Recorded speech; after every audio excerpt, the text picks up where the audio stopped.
I'd like to start out with a sort of philosophical question about lieutenant governor. Mm-hmm. Now, let's just assume, for the purposes of this question, that Jerry Brown is going to win again. That's not an unreasonable question.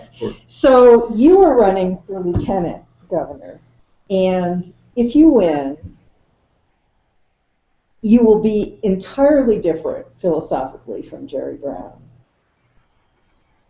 How would you, first of all, it makes no sense to me that the states that do it this way, it feels like you should have a running mate. Sure, like and that, and that would make a lot of sense. It would make a lot of sense. So how would you view it?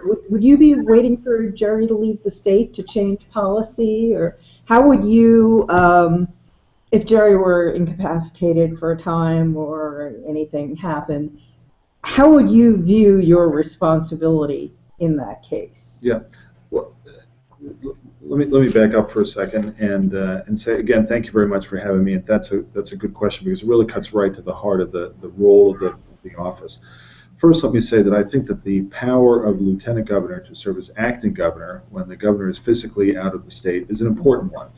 It's not an important one for, let's say, if you're Mike Curb and this is Jerry Brown's first go around or second go around technically. Right. I don't think it's the role of the lieutenant governor to wait until the governor's plane leaves California airspace and sneak into the office and start vetoing bills and signing things and firing people and issuing executive orders and things like that. That's not the appropriate role. But I do think that power is an important one when you consider a disaster, a wildfire, a earthquake, natural, other forms of disaster. San Bruno gas fire, for example, or the explosion, which took place while Governor Schwarzenegger was out of the state, and as you know, Abel Maldonado was the lieutenant governor, came on site, and he was able to lend assistance and leadership to that effort by virtue of having the authority of the acting governor. So I think that is an important power, but it's not one that should be abused, and certainly taking advantage of the governor being out of the state to reverse his policies really kind of breaks down that relationship very, very quickly. And I think it's important for people in state government, regardless of who those people are after the election. Now, we know that the only people who are certain to return to Sacramento is half of the state Senate. No one else is guaranteed their job, so really we have to take a look and respect the government that the people of California put into place. So if I'm a member of that team and Governor Brown is, again, a member of that team, then you have to make the relationship about what you have in common. And I think the term the loyal opposition is an important one. Both of those words carry meaning. It's not to look for purely political advantage and to engage in internecine warfare and so on, but it's to look, what do we have in common? What can we work together? And in the configuration that you just mentioned, I could be a bridge to 30% or plus of Californians who are not going to support Governor Brown, but we can find those things in which there's common ground. On the bullet train, I'm not a fan of the bullet train, and that would not change. On the other hand, I think that there are areas where the governor wants to make progress, such as in water, such as in bringing down the state's debt, tackling unfunded pension liabilities, and so on, where we could work together. And I think it's a better approach on these big controversial issues to have bipartisan support in the broadest manner possible, as opposed to just jamming things through on party line votes. So I would work very hard to make that a constructive relationship. Now, I think that stands in contrast to the relationship which you have between Gavin Newsom and Jerry Brown today. I think the number one thing I would point to in terms of how that relationship doesn't work is the fact that the state's Economic Development Commission is defunct. Statutorily, the lieutenant governor is the chair of that, but he doesn't appoint anyone to that. The members of that body are appointed by the governor, the leadership of the Senate and the Assembly. It has no members. It is defunct. And so this goes to show that simply being members of the same party does not guarantee that everyone's going to work together. And so I think that building a good relationship with other elected officials, knowing that politics and partisanship will get in the way from time to time, but we should look for those things which we have in common and make the relationship about those things. That would be my approach. What do you think can be done about the bullet train at this point? We are not fans of it either, but it seems private funding is coming on board. It feels like it's moving along? Well, it's moving along, but it's not moving along as it was originally envisioned or sold to the Right. voters. Now, I live in San Diego, so we bring some different perspectives, but I think we arrive at the same conclusion. People in my county voted for this proposal as it was originally marketed. And that proposal had the train running to San Diego and being a true, bullet train. And I think that in principle, the notion of having high-speed trains is overall a good thing, but whether it becomes practical depends upon circumstances. So now, of course, the deal has changed so radically. It's a blended system. It doesn't really, it's kind of high speed, kind of some of the time, and it may never run to San Diego, even under the rosiest of circumstances. So, I think going forward, number one, will depend upon the outcome of this election.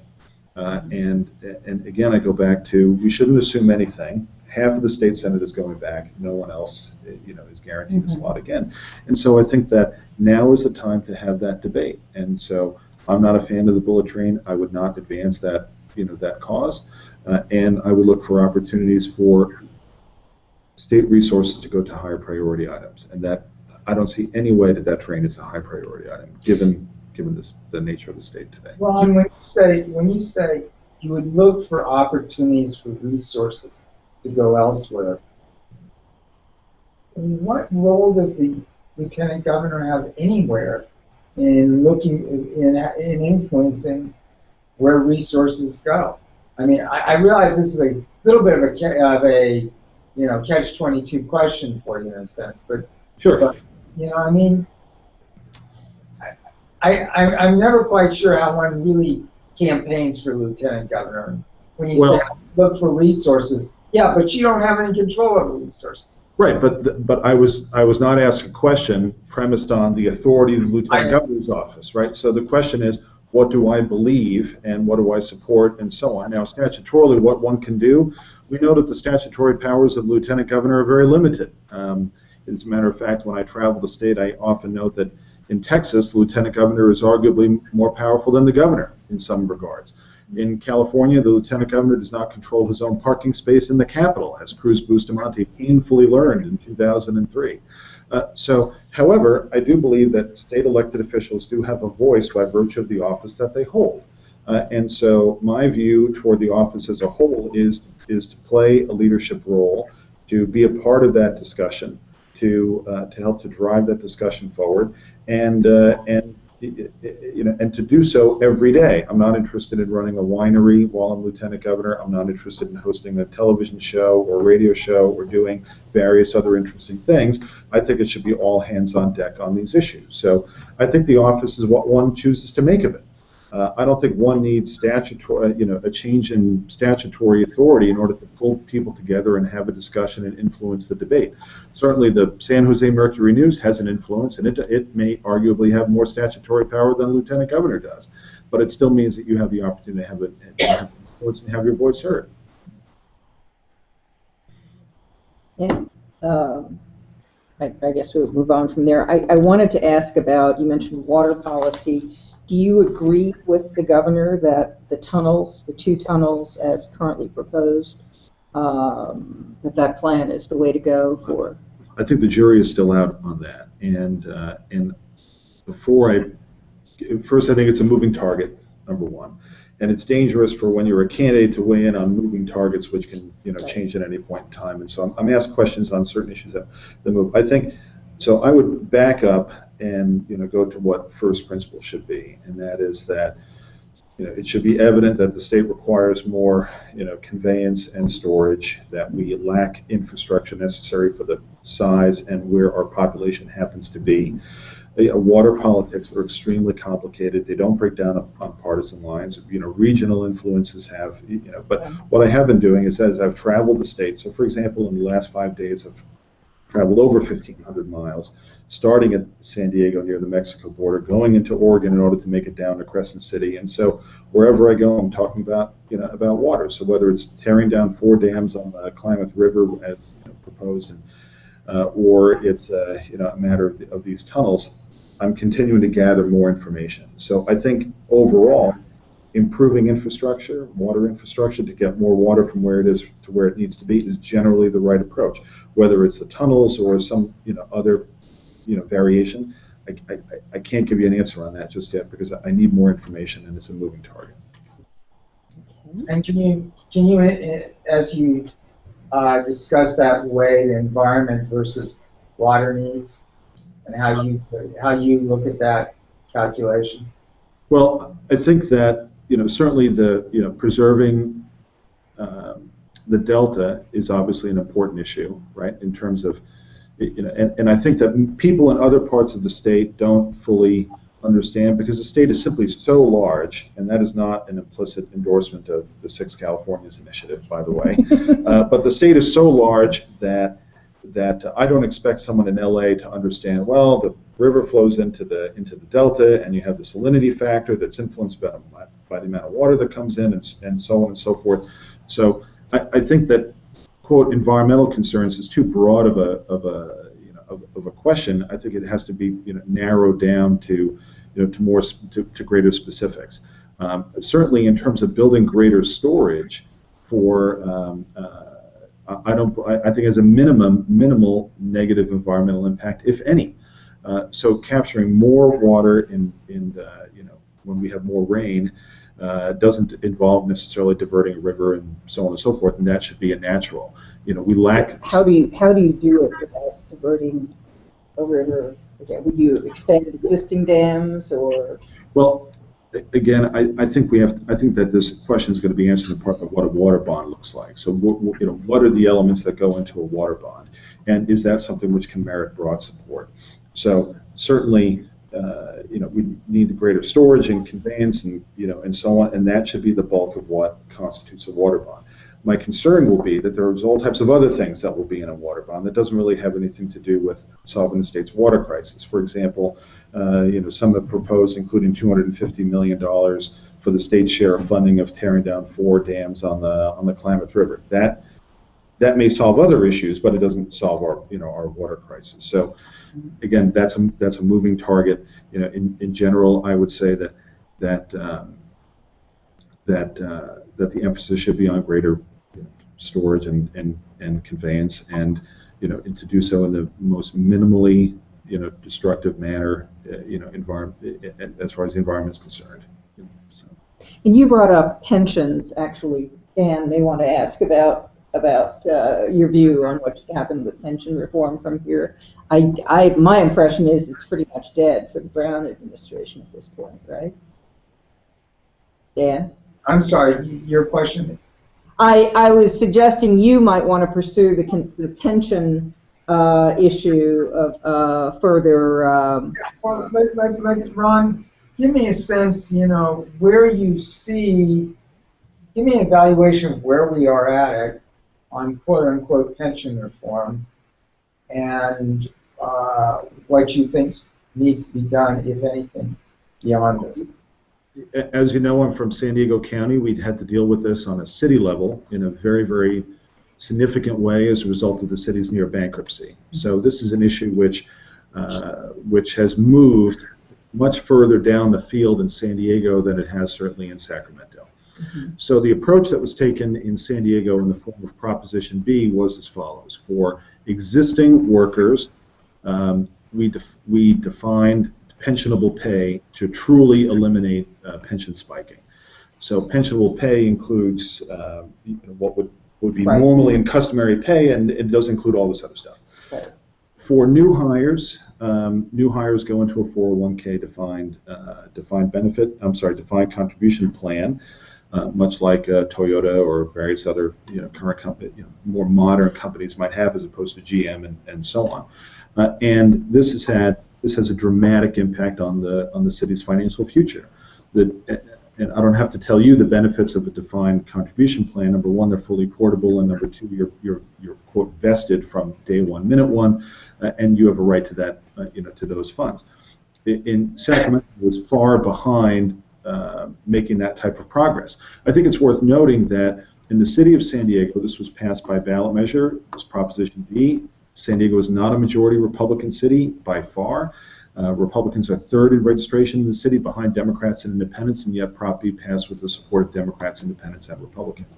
So I would envision that type of approach for the state of California. So you would do away with DB plans for future hires? Yes, and I think that if you take a look at what's the physically responsible thing to do and what are the advantages of defined contribution plans over defined benefit plans, they are numerous, not purely in a solely actuarial sense, but these defined benefit plans contain powerful political incentives for politicians or their surrogates to provide either rosier scenarios in terms of return on investments, or to take other steps to bump up what the benefits are without doing so in a sound, fiscally sound manner. A defined contribution plan requires no further investments from the government after that person has left public service. That is important. And number two, it is fully portable and so on. So I would move in that direction. The city of San Diego did so. It passed with bipartisan support. It did so because, in part because the city, the awareness of the issue was raised to an extremely high level with the voters, because we had a mayor resign. Mayor Dick Murphy resigned over the matter. We had a special election for mayor when Jerry Sanders was elected. Everyone understood that the reason for the city's financial crisis was an underfunding of the pension system, and it was made clear as to what the problem was, and then an effective campaign was waged with public input for the solution. And I'll remember very clearly the rolling billboard that was paid for, which had a poster up there where you had retired 4-star general. This is San Diego, somewhat a military town. Retired 4-star general, pension $149,000 per year. Retired San Diego city librarian, pension approximately $239,000 a year. And that kind of makes the case clearly. So yes, I would. Now, you didn't ask the question based on what would I do as lieutenant governor, but you asked the question in terms of what I would generally support. Yes, we should move in the direction the city of San Diego has. Do you see any advantages to a DB plan? Well, I think that, for instance, the question comes up as it relates to police officers and certain death benefits and so on. A police officer, so law enforcement is a different type of position than someone who's sitting at the DMV, processing driver's licenses and so on. And so I don't believe that the benefits need to necessarily be limited. The total package of benefits don't necessarily need to be limited to just what I described. You can provide additional benefits on top of that. That may not fall into the traditional definition of a DB plan, but you can provide certain other benefits. My question is, DC versus DB, are there any advantages? Regardless, setting aside who receives them, are there advantages? Any advantages to the DB plan? There may be, but no, I don't have one that comes to the top of my head at the moment. And I think this is part of the reason why the private sector has moved so strongly in that direction. I think the benefits certainly far outweigh whatever the downsides would be. I think the portability is a very, very powerful benefit, as well as the fact that you're fully vested and there's no further requirement from government required thereafter. And I'm disappointed to see that there will not be a pension reform measure on the ballot in this election. I think that would have been a good debate and discussion to have. Because, however, the state's financial condition is not as bad as the city of San Diego's financial position was, I'm afraid that the awareness level with the public is not where it ideally would be in order to seriously tackle the problem in the way that I've just described. So, well, Chuck Reed wasn't talking about doing away with PBs. Right, I understand. Yeah. Okay, I was looking at your website, and one of the things you suggested was we should have more investment in roads and other infrastructure. Right. No argument here. How would you make the choices to get that money? Would you float a revenue bond? Would you look for other places in the budget? Not that you have the power to do that. Right. I understand. With the vast statutory authority. Yes, with the vast statutory. But just to understand philosophically where Yeah, you're coming I from. think the first step has to be that we have to see that we're getting the greatest possible benefit per dollar that we are already paying in taxes and that we're spending. So I served as a school board member in my county, the Grossmont Union High School District, not the biggest school district in the world, but $170 million annual budget at the time, 24,000 students. And while we hear a lot of rhetoric coming out of Sacramento about local control and so on, the state continues to force school districts to spend money in ways that are unwise. So when it comes to, and let me give an example out of our schools, then I'll apply it to roads. We have a law called SB 1419, which in effect makes it financially impossible for school districts to contract out for non-instructional services like landscaping, like cafeteria services, busing, things like that. Not the classroom, but non-instructional services. And there's no reason for that law. All it does is drive costs up. It limits local control, and I seem to recall Governor Brown campaigning on local control, and I support that. Likewise, we see laws that prevent the state from spending money most effectively when it comes to roads. I think your prevailing wage laws is a prime example of that. If you ask people, builders who build public buildings, who build private buildings, it costs you about 30% more to build per square foot a public building than a private building. The number one reason for that is prevailing wage.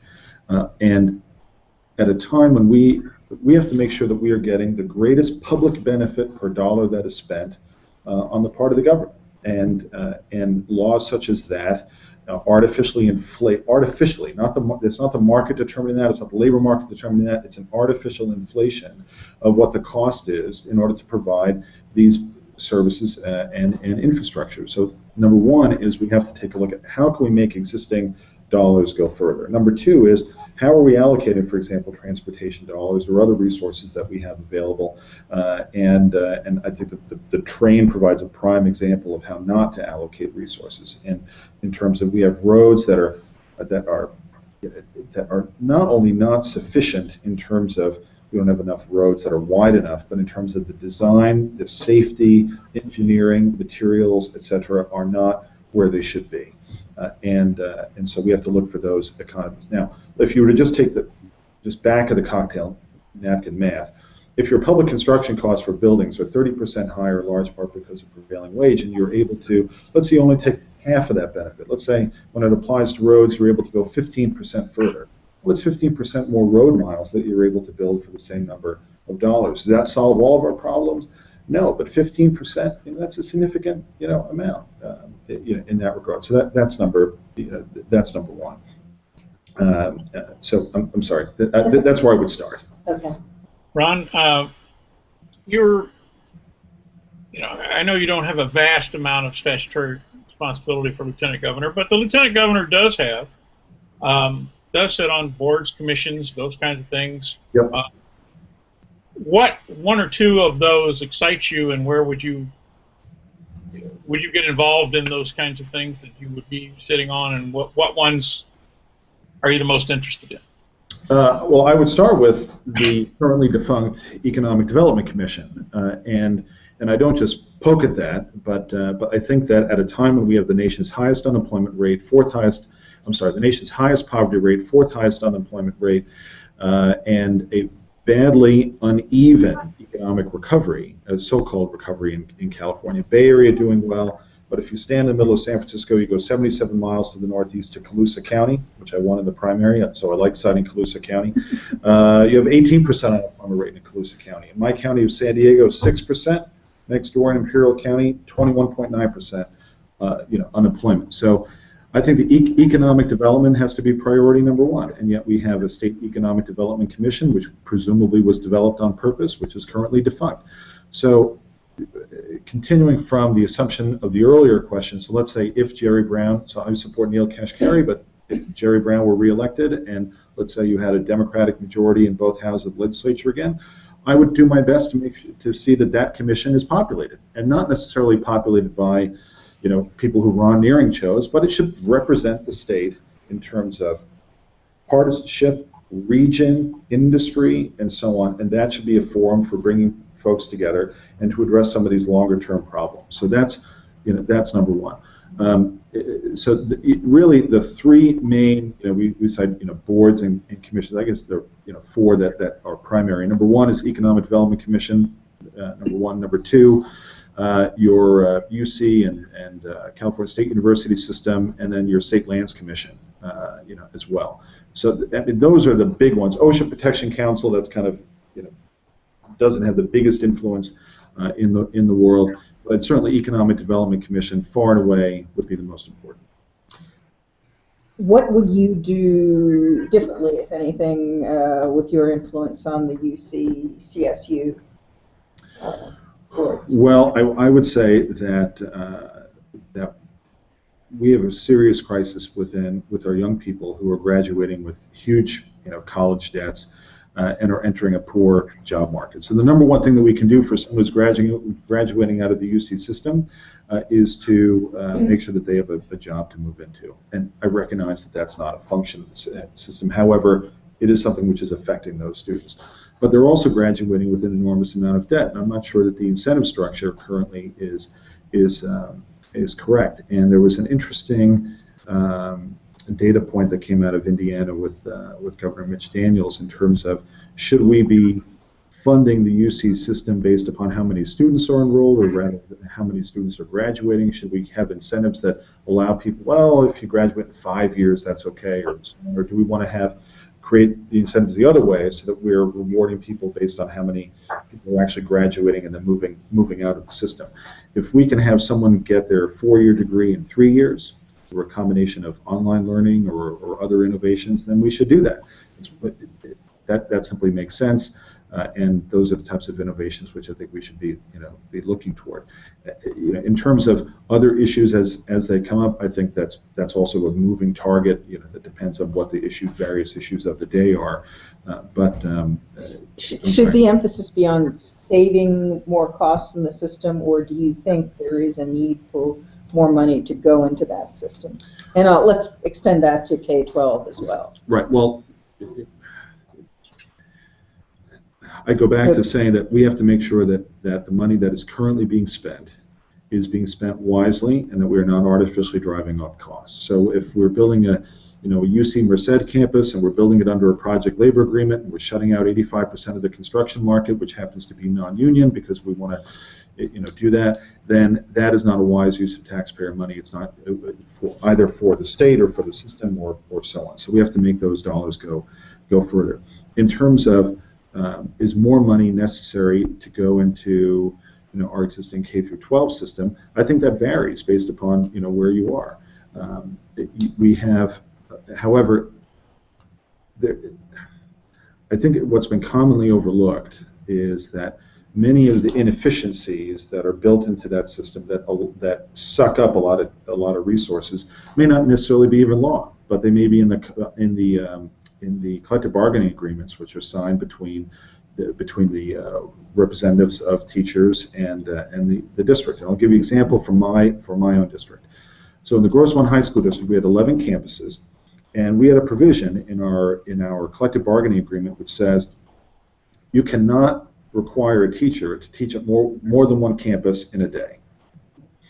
And it's been commonly said that in negotiations, if times are good, you give on money. If times are bad, you give on language, right? So somebody got this language into the process. Well, what if I want to offer a class in Mandarin Chinese, but I can't fill 4 periods a day at Valhalla High School, or I can't fill 4 periods a day at West Hills with Mandarin Chinese, but I can fill 2 periods there, and I can fill 2 periods at another school that's 2 miles away, and I want to hire someone to go from point A to point B. I can't do that because of my collective bargaining.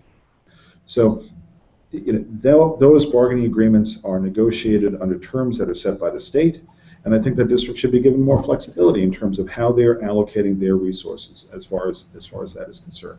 Do some districts require additional resources because they happen to have a large number of families which are very, very troubled? That certainly may be the case. I'm sure there are some districts where that's the case, and others where we're building big performing arts centers and and so on. So I think that varies on a school by school basis. I think it's very dangerous to say all schools K through 12 need more money, but in order to accomplish what? What metrics are we trying to achieve? So I think there's a whole other side to that question. Ron, while we're on schools for a second, as a former school board member, give me your take on Prop 44. On Prop 44. 44? The The rainy day fund. the rainy day fund Oh, the proposition. state rainy day fund. That is also, yes, the state rainy day fund that is also tied to limits on school districts. On the reserves? Yeah. Yes. So when you ask about a proposition, sometimes I'm not sure if we're asking about a future one or a past one, so Yeah. forgive me. I'm asking about one coming up. We should not, the state should not be placing limits on the reserves that school districts have in order to deal with economic downturns, particularly when the state has proven itself to be such an unreliable partner when it comes to school funding. This does not make sense, and this appears to have been something that's advocated on the part of labor to push more money out to make more money available to be negotiated in collective bargaining. And I understand that. So we went through a collective bargaining process when I was a school board member, and the union worked in a manner like this. First thing, accuse the district of hiding money. Second thing, put a gun to the district's head and say, how much money do you have, and give it to us. That's really, I mean, if you were to boil down the union's bargaining tactics, that's what it looks like. And the lower their reserves, I mean, this creates a powerful incentive to just spend your reserves away, because very often you have, the unions are very, and this is not a union bashing session, but my point is that the unions are experts at bargaining because that is the number one thing that they do. The administrative side tends to consist of elected school board members who are not necessarily experts in negotiation or negotiating teachers' union contracts and so on. So the union very often has the advantage, and I believe the process is tilted a little bit in their advantage as well. So the last thing we should do is limit, what school districts can hold in terms of their. So is that enough to make you oppose Proposition 44? No, I haven't taken a position on Prop 44 at this point. You don't know. Well, I'm concerned about this particular provision. Okay, so could you weigh this provision against the rest of it? No. Let me study it further and get back to you. We're just a little early in the process for this, and I'll be happy to do so, and I'll get you an answer tomorrow, if you don't mind. Okay. You mentioned, there are two things you mentioned that sort of sparked questions for me. One is, are you going to be campaigning with Kashkari in any way? Yes. We did an event together in San Diego right after the primary, which is my own county party, and we look forward to working together. We have a good relationship, and I did not make an endorsement in the primary. When I filed for lieutenant governor, I called two people. I called Tim Donnelly, I called Neil Kashkari. I said that that I was running, that I was not going to take a role in the endorse a candidate in the primary, but that I look forward to working together afterward. Neil won, and so we have a good relationship. Neil is pro-choice and pro-gay marriage. Mm-hmm. Do you agree with them on those points? I generally describe myself as pro-life, and I voted for Proposition 8. However, we get along great, so we have a broad-based party. We have candidates who reflect the broad, views within our party, and there's been no obstacles to us working together and having a great relationship. And I would take the same approach to people regardless of what their party happens to be. I think those people in government, once they're elected, need to get down to the heart of the matter and remain true to their beliefs, but look for what they have in common and work together. Do you think California should do anything at this point to stop gay marriage? Well, I think that ultimately this is this issue is one which should be decided by the people of California. Now we're all familiar with Prop 8, it goes to the court and so on and so forth, but at this point, I see this as a settled issue, and we have to move on. So, I'm not aware of another ballot measure being proposed and such. And so right now, I think that issue has been settled at the moment, and we have other issues that we need to be focused on. Ron, you mentioned earlier that if elected and Jerry were elected, you would look for common ground and try to engage him in that area. And you cited water, and you cited what we've already talked about, all the things. What else do you see as common ground for you with that you and Brown would work on if you were elected lieutenant governor? Well, I look forward to having that conversation right after the election. But I think that part of that depends upon sitting down and talking to one another and see what he wants to accomplish in his second term. I just haven't heard a lot from the governor in terms of what he wants to accomplish in his second term. We haven't heard very much from Gavin Newsom or Jerry Brown on a going forward basis at all. So that's a good question. I know what I would like to see accomplished, and and perhaps he would like to accomplish some of those things as well. So one thing you'd like to see accomplished is the train. So we already know that's not going to. Yeah, we're not going to be in the same place on the train.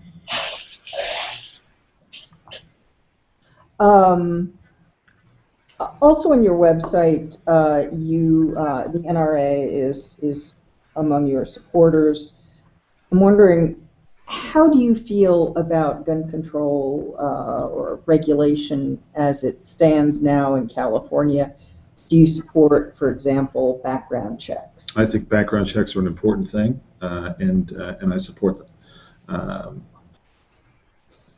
Is there any aspect of California's current gun laws that you feel should be rolled back? I can't think of one at the present time. I know that there was some legislation signed just last week by the governor, but I haven't studied it, so I can't answer that question as of last week. I can say that I believe that the Second Amendment is an individual right, not a so-called collective right, as affirmed by the Supreme Court in the Heller decision.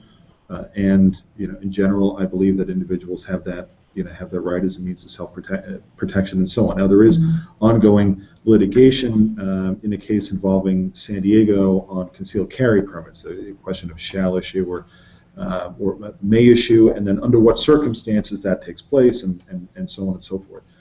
I support the lower court's decision on that. I think it's very difficult to have such an abstract standard of, well, you have to prove in terms of your actual need and so on. At the same time, I think background checks are an important thing, and I think that they're worthwhile. How do you feel about the open carry movement? I think that I've been in states where there's open carry, and I can see how that makes some people feel uncomfortable, and at the same time, it also makes people uncomfortable that you might go in a movie theater and somebody might do something horrible and so on. So, but I don't have a particular position on a particular proposal at this point. Well, but setting aside a particular proposal at this point, you see how it may make some people feel uncomfortable, and on the other hand, you see how some people would, I gather what you're saying, want the right to have some self-protection. Where do you personally land in this debate? As to whether open carry should be legal, for instance? Yeah. I think that's something which can be probably settled on a county-by-county basis based upon first. So open carry, to my understanding, is not something which is a constitutionally guaranteed protection under the Second Amendment. So that's something to bear in mind. I think concealed carry, open carry, these are two separate questions. I've only really contemplated the matter of concealed carry, which I support. In terms of open carry, my initial response is that this is something which our state is so large, and I think that open carry may be less objectionable and maybe more roundly supported in some of our rural counties, whereas that may not be something that's particularly popular in the Bay Area, and I can understand that. And so perhaps that should be addressed on on a local basis. And what do you when you say you support concealed carry? Be specific. What do you envision? I think that a law-abiding individual who has passed a background check and meets the standards which are prescribed by law, which currently in California requires that you have to be mentally fit, you can't be have been disqualified for your mental condition and such. You must take a training and safety class and then have your permit approved by the sheriff. I support that. I think that makes sense. Should establishments have the right to prohibit individuals from carrying a weapon into their establishment? Yes, I think that makes sense as well. Because I think that relates to the property right of the individual who owns the establishment. But in general, I believe that concealed carry, as is currently written in the law in California, is fine. We talked about you see it the ways back. Give me your evaluation of how good a job Janet Napolitano has done in her first year. I don't have an answer for you on that as yet, but because I don't have access to the same information that a member of the board would, and I haven't followed it as closely. But if you give me a little bit of time, let me take a look at it, and let me get back to you.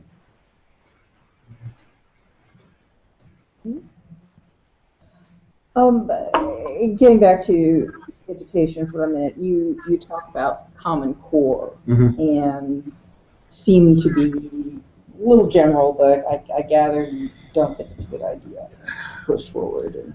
Yeah, Common Core, I was very, very surprised by how frequently this issue would come up with people. I mean that in the most sincere way possible. I was absolutely stunned by how often this would come up. As a matter of fact, we had just an education page on the website. We added a Common Core page, and very quickly the Common Core page moved to be one of the most commonly clicked on pages. So clearly there's something going on out there that people are extremely concerned about. Well, there's definitely a conspiracy campaign going on in conservative talk radio media that's being pushed. And counterbalancing that is the folks who got it started were largely Republican governors. So it's completely understand. I think that so there are a few things. Number one is there is what Common Core actually is, and then what Common Core is perceived to be. Right. And for many people, Common Core is a label that has come to represent everything that they're concerned about with public education, and that's Common Core, and and so on. So I support having state standards. California should be free to adopt whatever standards it particularly chooses. Education is traditionally a state responsibility unless it turns it into a local responsibility. And Common Core, however, has become something which it's just become untenable for many people, and that their impression of it or what it actually is. To look at this from the standpoint of someone who's been involved in public policy and such, this issue has been handled in the worst possible way by its advocates, by its proponents, and so on. It really has been. And that's unfortunate, because some of the objectives, the true objectives of Common Core, make sense. For example, an emphasis upon reasoning and evaluating and having evidence-based decisions and judgment, absolutely the right thing to do, because in an era of the internet, being able to simply, grab more factoids is of diminishing value to people. So that makes sense. But there is an enormous amount of concern over the curriculum that will be adopted in order to achieve those objectives, and that has been horribly handled. And I hear from people who are on both sides. I know that many people in the private sector, major employers, for example, want this. This is something that's important to them. And at the same time, it has become radioactive. And in a democracy, this doesn't work. And so there needs to be some leadership here in order to go back and say, what are our objectives? Have a more open process in order to determine, okay, what do we want to have national standards? What should they be? What should be, and so on. And you really have to start over. And I hate to give an answer like that, but it really has become radioactive among a lot of people who have legitimate concerns about it, and I was stunned, by this. Now, someone might arrogantly say, well, no, it is what it is, and it's not all these things, and so on, and we should just, plow ahead. In a democracy, we have to govern with the consent of the governed, and this has become something that so many people are so concerned about that I hate to say it, I think that in many respects you have to start over, and this is not.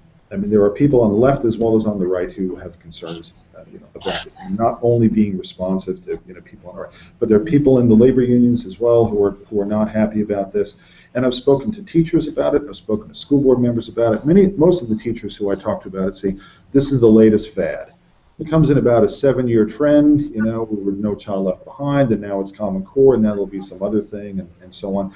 And some of the teachers I've spoken to said, just tell me what I need to do so that I can check the box and I can go back to doing my job.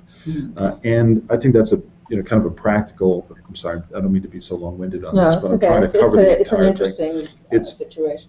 But it's been mishandled as an issue. It's become radioactive, and it's difficult when it comes to compulsory public education, which of course I support.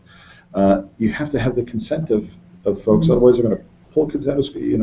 You've got a rebellion on your hands otherwise. And the fact that multiple governors who originally supported Common Core are now advocating for its repeal, Scott Walker, and others, that's significant. That's significant. Where are you on climate change and on the state's current direction in trying to reduce greenhouse gases? I think AB 32 should be repealed outright. And I realize that is not a nuanced answer whatsoever. And I believe it should be, even though I was state Republican chairman at the time it was passed, and was my governor who I had campaigned for, who signed it into law and championed it. And here's why I believe. You supported them? No. I supported him, yeah, but I didn't support him, right? So on AB 32 should be repealed for the following reasons, and I applaud what Australia just did in repealing its carbon tax last week, roughly. Number one, it will not achieve the stated objective of impacting the climate of the planet. And number two, it places an undue burden on California that is shared by just about no one else, in the country. If you talk to people out in the field who are affected by this, I'll give you an example. My friend Paul Bruno runs a construction company in Monterey. His equipment, no longer compliant under AB 32, has to sell the equipment. Sells the equipment, goes to auction, gets sold to Mexico, somebody turns it on, it produces the exact same amount of gas, goes into the exact same atmosphere. That's AB 32. However, this is not the end of the answer. The proper approach, in my judgment, should be toward one of adaptation, meaning that there are lots of things that we can do. We don't. I mean, the model. We've had a leveling off of temperatures for almost 2 decades now. That wasn't predicted in some of the models. We're not. There's a certain amount of uncertainty in the scientific community, and I've read all of that. But my point is that no matter what, having greater water storage, having greater preparation for wildfires, having appropriate seawalls, reinforced ports, so on and so forth. Those are all things which make sense regardless. So I don't think that a state-based approach to reduce carbon emissions, whether it be a carbon tax or cap and trade, I don't think that's the right thing to do. However, these other things I think are exactly the right thing to do, and we should be doing them anyway. And so that's my overall approach. So you prepare for the effects of climate change, but But I'm not sure on a state level that there is something that the state of California can do that will have a significant impact on that. And we have to look at what's the highest best use of resources that we have. Is the highest best use to spend a lot of money to try to reduce carbon emissions by a tiny amount, and what impact will that have on the planet, versus the same amount of resources being used to improve CAL FIRE, to improve our water storage and conveyance, to have better seawall protection, so on and so forth. Dollar for dollar, I think the latter is better than the former. California has always been out front on things like this, and the nation has tended to follow appliance efficiency standards, for instance. It was outrageous when it was passed, and now we all assume our appliances are going to be efficient. gas mileage requirements. You think California should? I guess my fundamental question is, if a state like California doesn't get out in front on things that are progressive and, I would argue generally good for people, would anyone? I mean, is it just a bad idea for California to see itself that way? I spent some time in. So following the primary, we made a decision that the first places we're going to go are the parts of the state that have been lagging economically.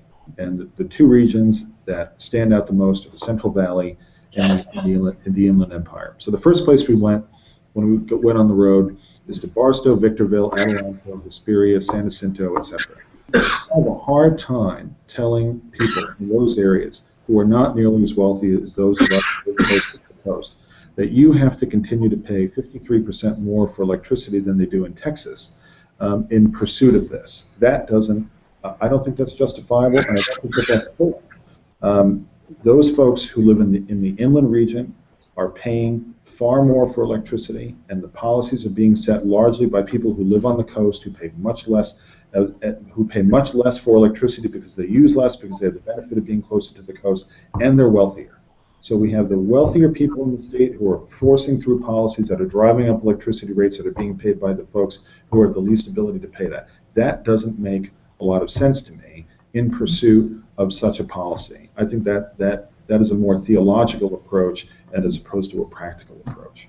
I mean, look, and reasonable people can have different opinions and so on. This is why we have discussions and so on. But for people in Sacramento to go forward and say, California's on a comeback, things are going great, just keep us in charge, things are going to go great. Have they not been to the entire state lately? Or look, the Bay Area is doing great. I know what the unemployment rates are in San Francisco and in San Mateo and Santa Clara and so on. I've read all the numbers, and I also know what they're like in San Bernardino and in Riverside. Del Norte County, where I was 2 days ago, 10% unemployment rate. Colusa County, 18% unemployment rate, etc. The notion that everything's going great and therefore we can drive up electricity costs further in pursuit of such a notion, to me, doesn't make sense. So dollar for dollar, it makes more sense, to be in what is my judgment a bit more practical. Mm-hmm. Any other questions up there? I tend to. I'm good, Barb. No, we're good. Okay. Well, I will say that in all the years I've been doing this, I've never heard anyone come in and sit in that seat and apologize for being long-winded. So or giving a long-winded. Although we've heard. You break up, Dan, when you talk fast, but. We're still working out our Google Hangout thing. It's okay. It's about 25 after, and we want to make sure you have some time to tell us whatever you think we ought to know, whatever we haven't asked about that you think we should have asked about. Yeah, and I appreciate you giving me that opportunity. I think that every election is an opportunity for people to make a decision as to whether we're on the right track or whether we can do better. But in all of my time active in politics, what I found very often is that very often candidates, particularly first-time candidates, overestimate how much people care or overestimate the importance of where they are just on the issues, and they underestimate the importance to voters of where they come from as a person. Like, where did they come from? What's their history? What's their background? And very often, the outcome of elections are dictated in part, not so much on policy prescriptions, but by who you are perceived to be as a person. And I think this is important to understand where people come from. If you take a look at the last governor election, when it came to the Meg Whitman's narrative versus Jerry Brown's narrative, Jerry Brown's narrative won. Meg Whitman was perceived in a certain way, rightly or wrongly, and so on. So I brought a book with me that I wanted to show you, and I bring it with me wherever I am on the campaign trail. So, my parents were born in Nazi Germany. My father was born in 1934. My mother was born in 1941. They had a 10th grade education. My grandmother did not have indoor plumbing until the late 1970s. My family was never wealthy. I don't come from wealth. But my father found a way to get out of that town in 1954 by becoming a sailor in the German Merchant Marine. So he became a cook's assistant on a German cargo ship, and he sailed around the world for seven years, and he logged all the places that he visited, such as Haiti and Cuba and Panama, Colombia, and so on, but also places like New York and Baltimore and New Orleans and Boston and so on. And this book is the most valuable possession that I have because it logs his journey around the world. Wow. And this is important to me because this book represents why I'm an American. Because when my father left the Merchant Marines and went back to Germany, he met my mother. He was 26, she was 19.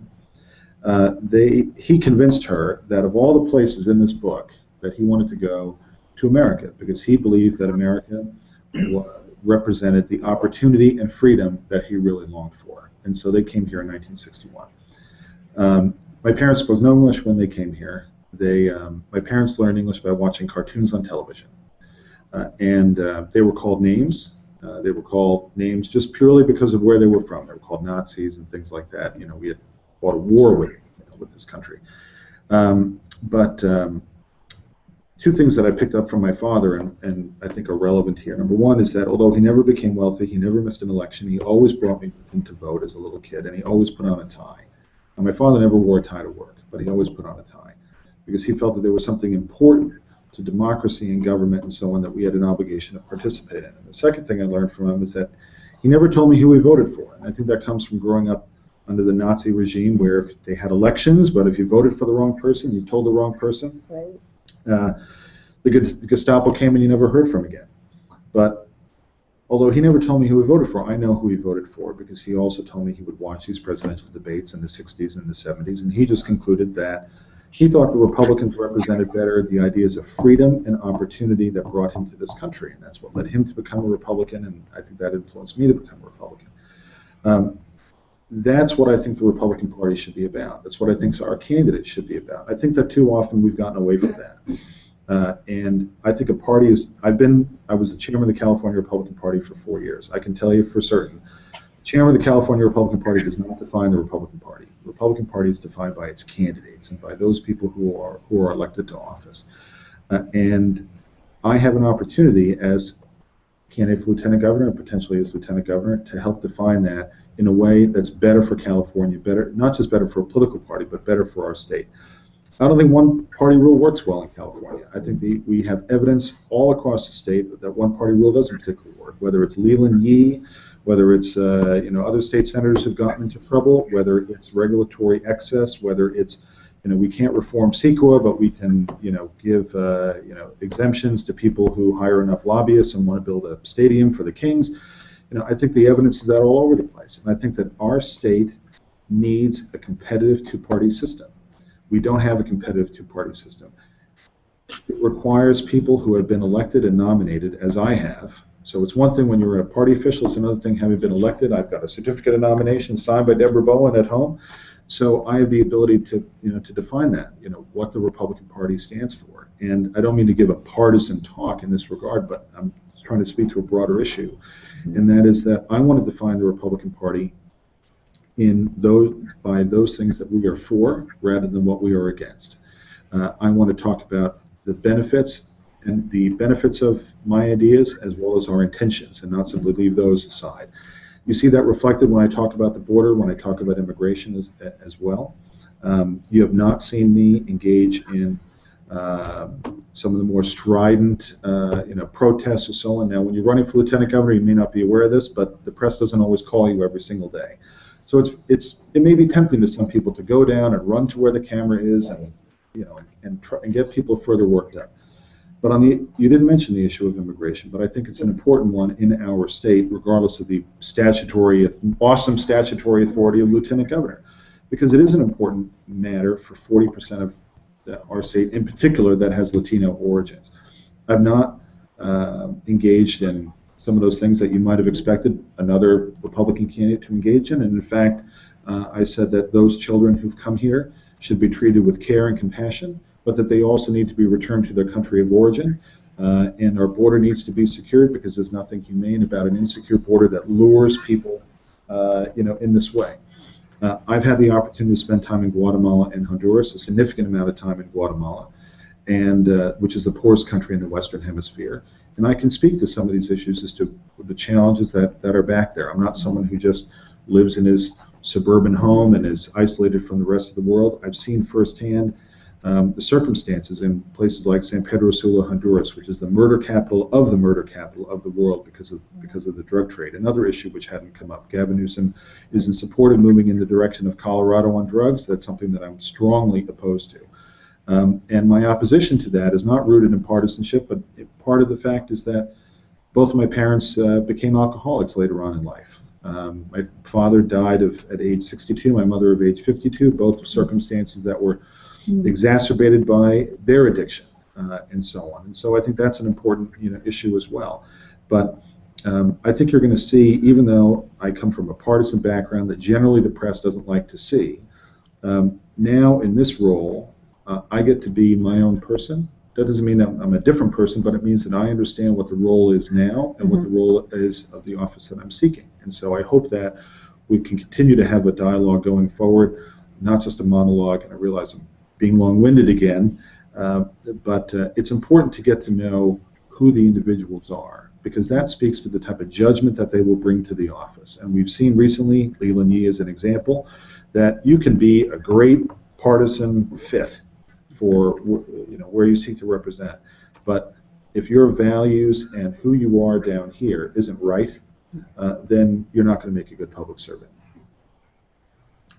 Thank you.